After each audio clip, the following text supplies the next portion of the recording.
saya Elia Hidayah dengan NIM 201230370.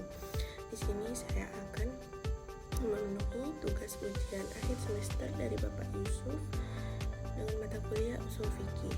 Nah, di sini saya akan membahas hukum syariat. Nah, yang pertama itu ada al-hukmu, al-hakim, al-mahkum fi dan al-mahkum alaihi.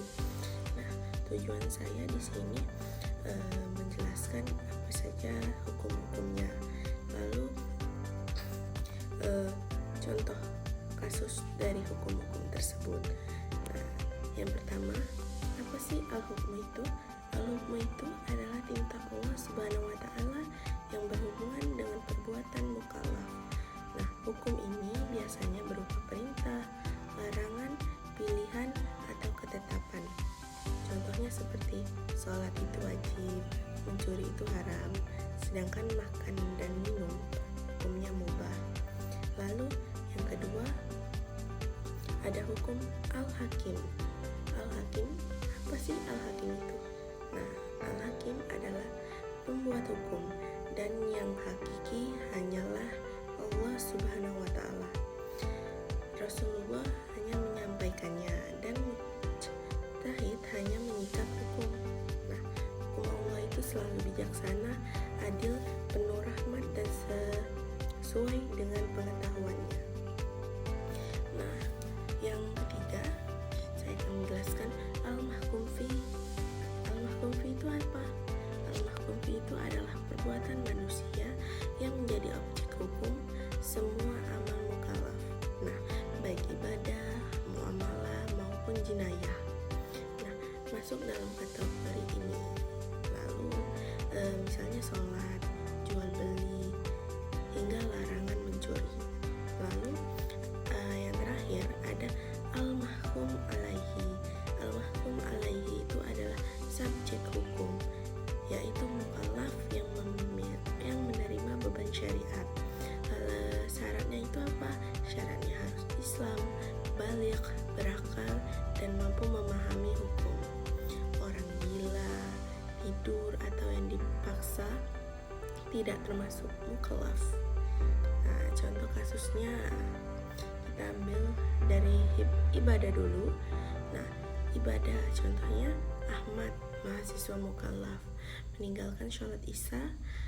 Allah sebagai al-hakimnya mewajibkan sholat. Nah, perbuatan sholatnya itu adalah al-mahkum fi dan Ahmad adalah al-mahkum alaihi. Karena ia meninggalkan kewajibannya tadi, yaitu sholat, maka ia berdosa. Nah, lalu ada contoh kasus muamalah. Nah, jual beli ya. Fatimah misalnya ya, Fatimah menjual buah dengan jujur. Allah itu membolehkan jual beli. Akadnya itu menjadi al-mahkum fi dan Fatimah pembelinya adalah al-mahkum alaihi. Nah, jual beli halal bisa bernilai ibadah. Nah, yang ketiga contoh kasusnya jinayah. Jinayah itu misalnya bakar, mencuri motor tetangga. Nah, Allah kan melarang mencuri, jadi hukumnya haram. Nah, perbuatan mencuri itu al-mahkum fi-nya dan bakar sebagai mukallaf.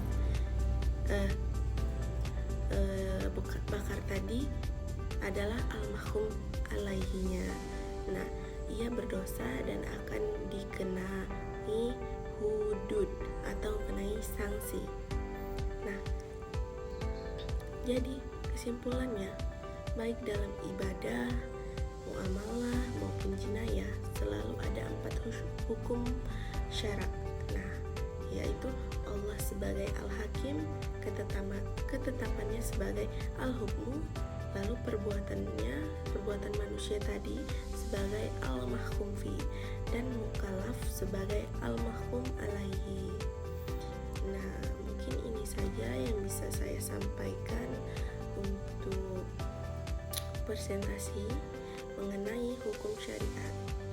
Nah, sebelum saya tutup, saya ingin memberi pantun. Berjalan pulau melintas sawah, ilmu tercurah, hati terbuka. Terima kasih atas perhatiannya. Semoga bermanfaat selama-lamanya.